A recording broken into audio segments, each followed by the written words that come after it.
దేవునికి స్తోత్రం కలుగును గాక. క్రీస్తునందు ప్రియమైన యేసుతో ఏకాంత సమయము అనే క్వైట్ టైం క్యూటీ కార్యక్రమ వీక్షకులందరికీ ప్రభువైన యేసుక్రీస్తు నామం పేరిట విజన్ క్యూటీ ఫెలోషిప్ తరఫున ప్రత్యేక శుభాలు వందనాలు తెలియజేస్తూ నేటి ఈ ధ్యాన కార్యక్రమాన్ని ప్రేమతో ఆహ్వానిస్తూ ఉన్నాను. ప్రియులారా, నేటి ధ్యానం కొరకై ఏర్పాటు చేయబడిన పరిశుద్ధ లేఖన భాగము అపోస్తుల కార్యములు 7వ అధ్యాయము 1 నుండి 16 వచనాలు. ప్రియులారా, సమయానికి అందుబాటులో తీసుకుంటూ మరి 1 నుండి 8 వచనాలు మాత్రమే మీ నిమిత్తమే నేను చదివి వినిపిస్తాను. మీరు పూర్తి లేఖన భాగాన్ని చదివి ధ్యానం చేయాల్సిందిగా మీకు ప్రభు పేరిట మనవి చేస్తున్నాను. అపోస్తుల కార్యములు 7వ అధ్యాయము 1-8 వచనాలు మాత్రము మనం చదువుకొని ధ్యానంలోకి వెళదాం.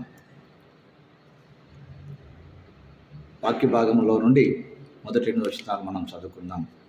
ప్రధాన యాజకుడు ఈ మాటలు నిజమేనా అని అడిగాను. అందుకు స్టెఫెను చెప్పినదేమనగా, సహోదరులారా, తండ్రులారా వినుడి. మన పితరుడైన అబ్రహాము హారానులో కాపురం ఉండక మునుపు మెసొపొతేమియాలో ఉన్నప్పుడు మహిమగల దేవుడు అతనికి ప్రత్యక్షమై, నీవు నీ దేశమును నీ స్వజమును విడిచి బయలుదేరి నేను నీకు చూపించబోవు దేశమునకు రమ్మని అతనితో చెప్పాను. అప్పుడు అతడు కల్దీయుల దేశమును విడిచిపోయి హారానులో కాపురం ఉండెను. అతని తండ్రి చనిపోయిన తర్వాత అక్కడ నుండి మీరిప్పుడు కాపురమున్న ఈ దేశమందు నివసించుటకై దేవుడు అతన్ని తీసుకొని వచ్చాను. ఆయన ఇందులో అతనికి పాదం పట్టునంత భూమినైనను స్వాస్థ్యంగా ఇయ్యక, అతనికి కుమారుడు లేనప్పుడు అతని తర్వాత అతని సంతానమునకు దీనిని స్వాధీనపడుతుందని అతనికి వాగ్దానం చేశాను. అయితే దేవుడు అతని సంతానము అన్య దేశమందు పరవాసులగుదురనియు, ఆ దేశస్థులు 400 సంవత్సరముల మట్టుకు వారి దాస్యమునకు లోపరుచుకొని బాధ పెట్టుదురనియూ చెప్పాను. మరియు దేవుడు ఏ జనమునకు వారు దాసులయ్యుందురో ఆ జనమును నేను విమర్శ చేయుదుననియూ, ఆ తర్వాత వారు వచ్చి ఈ చోట నన్ను సేవింతురనియూ చెప్పాను. మరియు ఆయన సున్నతి విషయమైన నిబంధన అనుగ్రహించెను. అతడు ఇస్సాకును కని ఆ నిబంధన చొప్పున 8వ దినమందు అతనికి సున్నతి చేసెను. ఇస్సాకు యాకోబును, యాకోబు 12 గోత్రకర్తలను కని వారికి సున్నతి చేసేది. చదవబడిన లేఖన భాగమును దేవుడు నేటి మన వెనికిటిలో దీవించి ఆస్వాదించునుగాక. ప్రియులారా, ధ్యానం నిమిత్తం మనం ఏర్పాటు చేసుకున్నటువంటి ఈ లేఖన భాగం అంతా చదివిన తర్వాత దీని కొరకు ఏర్పాటు చేయబడినటువంటి ప్రధాన అంశము స్టెఫెను ప్రసంగము యొక్క మొదటి భాగముగా ఒడంబడిక మరియు సున్నతి. ఒడంబడిక మరియు సున్నతి.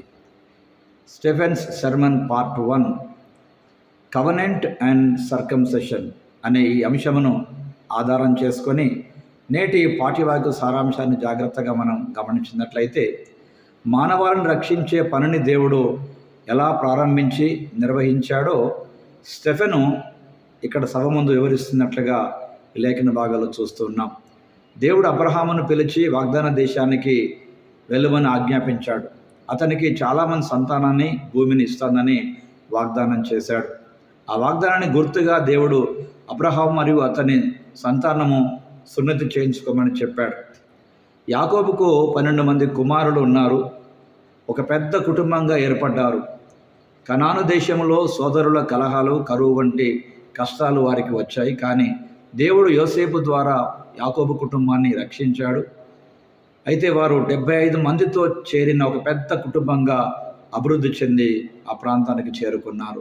ఇది ఈ పాఠ్యభాగం యొక్క సారాంశం. ప్రియులారా, ఇందులో ప్రధానంగా దేవుడు ఎవరో మనం గమనించినట్లయితే 5 నుండి 8 వచనాల ఆధారముగా దేవుడు అబ్రహాము విధేయత ద్వారా సమస్త మానవాళికి రక్షణ కథను రూపొందించడం ప్రారంభించాడు. మరియు అతని వంశస్థుడైన యేసుక్రీస్తు విధేయతతో ఆయన దాన్ని సంపూర్తి చేశాడు. కనుక నేటి క్రైస్తవులంగా మన విధేయత ద్వారా సమస్త మానవాళికి రక్షణ సువార్తను మనము ప్రకటించగలుగుతున్నాం. ప్రియులారా, నేటి పాఠ్య భాగంలో నుండి మన జీవితానికి దేవుడు నేర్పే పాఠముగా మొదటి 16 వచనాలను ఆధారం చేసుకొని స్టెఫెను తప్పుడు ఆరోపణలకు వ్యతిరేకంగా తనను తాను రక్షించుకోలేదు, కానీ అతడు సువార్తను సమర్థించాడు. అతడు అబ్రహాము నుండి మొదలుకొని క్రీస్తు వరకు కూడా రక్షణ కథనాన్ని ప్రశాంతంగా వివరించడం ప్రారంభించాడు. నేటి పాఠ్యభాగంలో నుండి స్టెఫెను చేసేటువంటి ఈ మొదటి ప్రసంగం యొక్క భాగంలో ఈ ఒడంబడిక మరియు సున్నతి గురించి మనము చూస్తున్నాం ప్రియులారా. ఇంకా దేవుడు తన ప్రజలతో ఒక నిబంధన చేస్తున్నాడు. ఆ నిబంధన గుర్తుగా వారికి సున్నతి అనేటువంటి ఒక గుర్తింపునిచ్చి వారిని తన ప్రజలుగా దేవుడు ఏర్పాటు చేసుకున్నటువంటి భాగాన్ని ఇక్కడ గమనిస్తున్నాం ప్రియులారా. కనుక దేవుడు యేసుక్రీస్తు ద్వారా సమస్త మానవాళికి రక్షణ కలిగించుటకు ఆయన ఉద్దేశాన్ని ఈ లేఖన భాగంలో మనం గమనిస్తున్నాం ప్రియులారా. కనుక ఇదే విషయాన్ని స్టెఫెను తన ప్రసంగంలో ప్రస్తావిస్తూ నిజముగా మానవాళికి సువార్త ప్రకటించుటకు ప్రభువారు ఏర్పాటు చేశాడు. అయితే నేటి పాఠ్యభాగం యొక్క అన్వయింపుగా నేను ఎప్పుడైనా ఎక్కడైనా ఈ సువార్తను ప్రకటించడానికి సిద్ధంగా ఉన్నానా అని మనము పరీక్షించుకోవాల్సిన సమయము నేటి పాఠ్యభాగం మనకు జ్ఞాపకం చేస్తుంది ప్రియులారా. కనుక అవును, అనేకులకు ప్రకటించుట కొరకే దేవుని ఉద్దేశం మన పట్ల. అయితే సువార్త ప్రకటించక మన జీవితంలో ఎంతకాలం అవుతుందో ఒక రోజున ఈ యొక్క సమయాన్ని ప్రియులారా మనం జ్ఞాపకం చేస్తున్న వారమై ఉన్నాం. కనుక ప్రభువారు మనం రక్షించినాడు. అనేక మంది రక్షణ కలగడానికి మన జీవితం కారణం కావాలని దేవుడు ఆశిస్తున్నట్టుగా ఈ లేఖన భాగంలో యొక్క కథనంలో నుండి అర్థం చేసుకుంటున్నాం ప్రియులారా. కనుక దేవుడు మన పట్ల చూపినటువంటి ఈ గొప్ప రక్షణ కార్యాన్ని అనేకులకు సువార్త ప్రకటించడం ద్వారా మనము అందించుటకు దేవుని దయాపూర్వక సంకల్పమైన సంగతి ఈనాడు పాఠ్యభాగంలో మనం గమనిస్తున్నాం ప్రియులారా. ప్రభువారు నిజమే ఈ స్టెఫెన్ ప్రసంగం ద్వారా ఆయన ఇశ్రాయేలుతో చేసినటువంటి ఒక ఒడంబడిక ఈ సున్నతి విషయంలో గుర్తులు చూస్తున్నట్టుగా ప్రియులారా మన జీవితంలో చేసినటువంటి ఈ నిబంధన గురించి జ్ఞాపకం చేసుకుంటూ అనేకులకు సువార్తను ప్రకటించబిడ్డలుగా మనం ఉండాలని దేవుడు ఆశిస్తున్నాడు. నేటి ధ్యాన భాగంలో పాలుపంచున్న ప్రియ సహోదరి సహోదరుడా, నీ జీవితంలో సువార్త ప్రకటించక ఎంతకాలం అవుతుందో ఆలోచించావా? సువార్త ప్రకటించుట కొరకే రక్షించబడ్డామని జ్ఞాపకం చేసుకుంటూ ఈనాటి పాఠ్యభాగం ద్వారా ప్రభువు మాట్లాడుతుండగా రండి ఒక ప్రార్థన మన కొరకు మనం చేసుకుందాం. ప్రియమైన దేవా, ఎప్పుడైనా ఎక్కడైనా సువార్తను ధైర్యంగా ప్రకటించడంలో మాకు సహాయం చేయండి.